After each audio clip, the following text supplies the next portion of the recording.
Hi, thank you very much for tuning back into Virtual Wellbeing.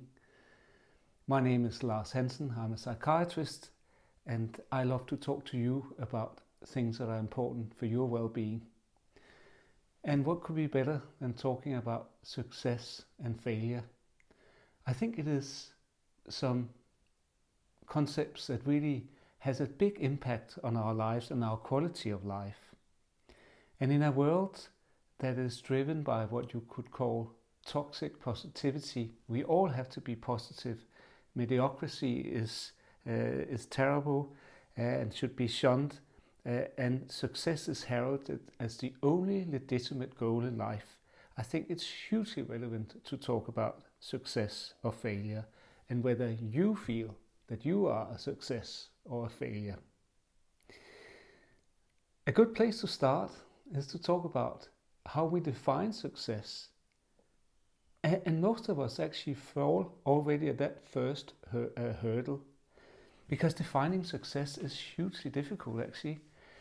We've often got some kind of vague and hazy idea about maybe wealth, or perhaps even more importantly about recognition and admiration of other people.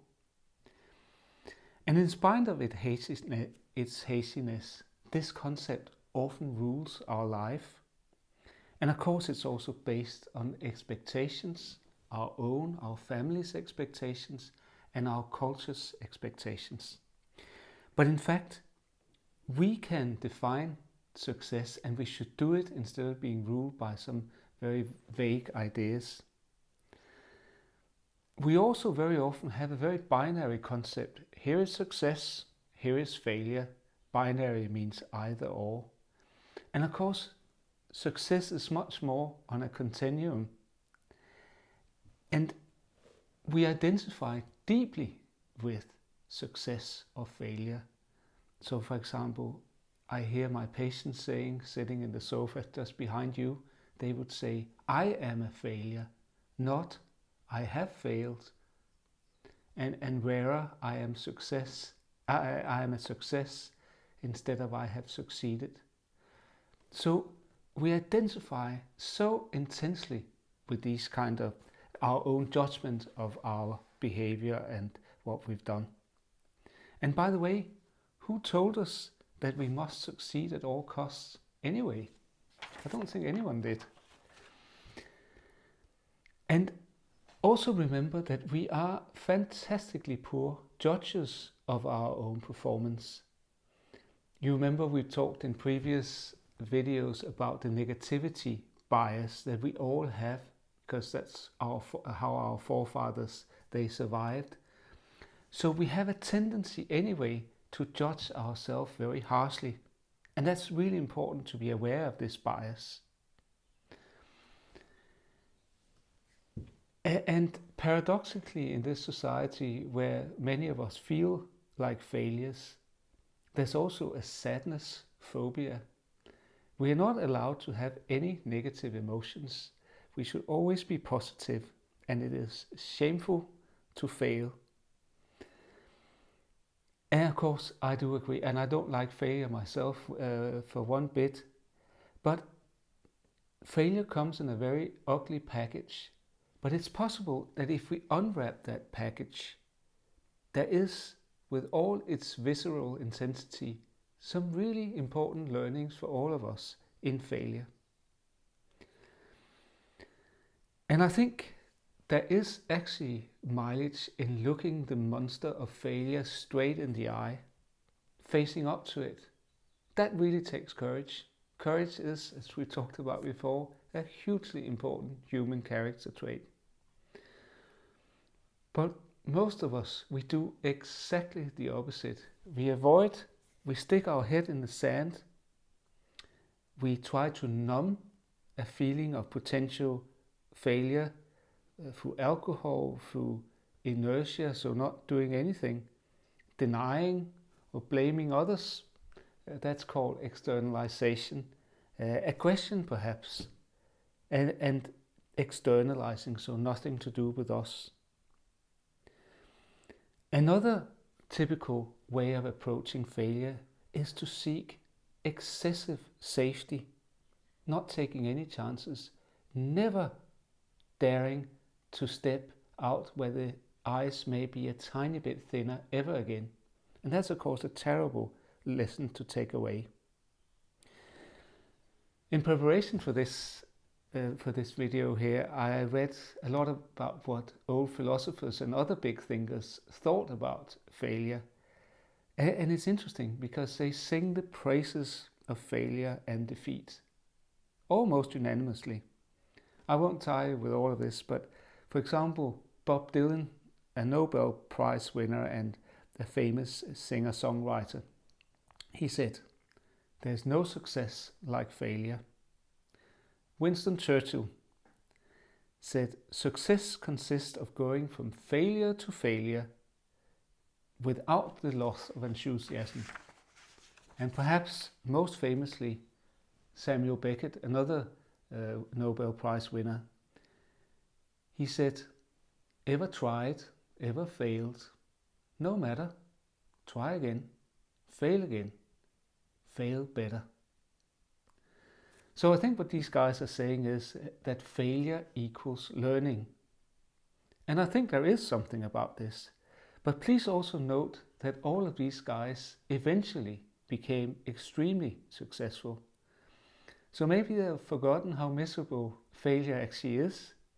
And when they look back over their shoulder, they see failure in what we call rosy retrospection. So that means that they have the rose-tinted glasses on. And I don't always think we should try to spin failure into some wonderful insights. We shouldn't glamorize it by any stretch of the imagination.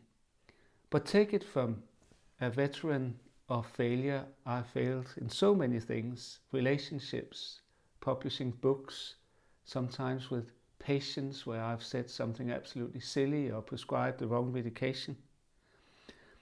But even then, I don't think we should ever underestimate the hard-earned learnings of failure and the messages that the failure may contain.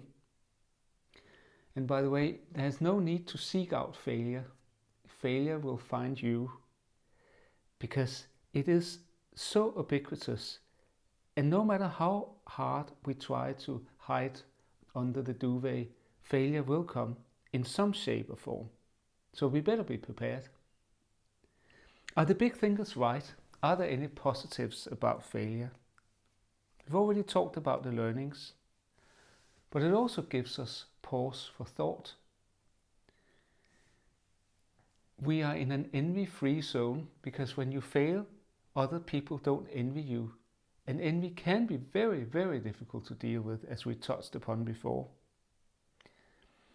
And maybe it also gives some pride in yourself that you master the embarrassment and the ignominies of life in general after failure.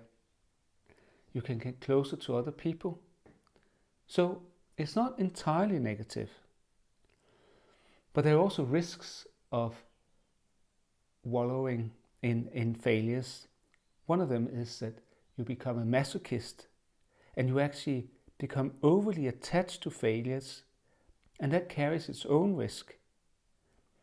And perhaps the greatest trap in psychology at all, and that's becoming embittered. We cannot have that. So my advice here is success and failure, it's not binary. It's on a continuum. And you can define much more than you think. You're free to define what is a failure and what is a success.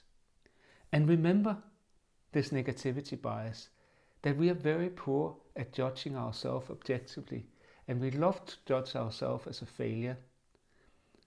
There's another reason for that, and that is that it's sometimes safe to say that we have failed because it takes away the expectations. There is a sadness phobia, as we talked about, so we don't want any human experience to be negative. But of course, where would we be without negative experiences? So find the courage in yourself and face up to the potential failures. We talked about these clever people that all thought that failure was wonderful, and I think it is partly due to rosy retrospection, but of course they do have a point about the learnings. We shouldn't glamorize it, but there are learnings and some positives inside that ugly packaging of failure. And lastly but not least, it's not shameful to fail. It's shameful not to have tried. Let me finish off with a quote that I heard many years ago when I was watching a cartoon as a big teenage boy. And it was about some drug addicts that was lying on a floor in a flat. And one of them said, "Anyone can be a success, but it takes real guts to be a failure." And there is some truth in this. And there are certainly ways of failing and succeeding better than most of us do right now. Thank you for listening. I can already reveal now that this spring, hopefully we're going to have some more interviews with some inspiring people, both professionals and patients. And next time we will talk about something that weighs a lot on most of our shoulders, and that's guilt. Thank you for listening. I'll catch you next time.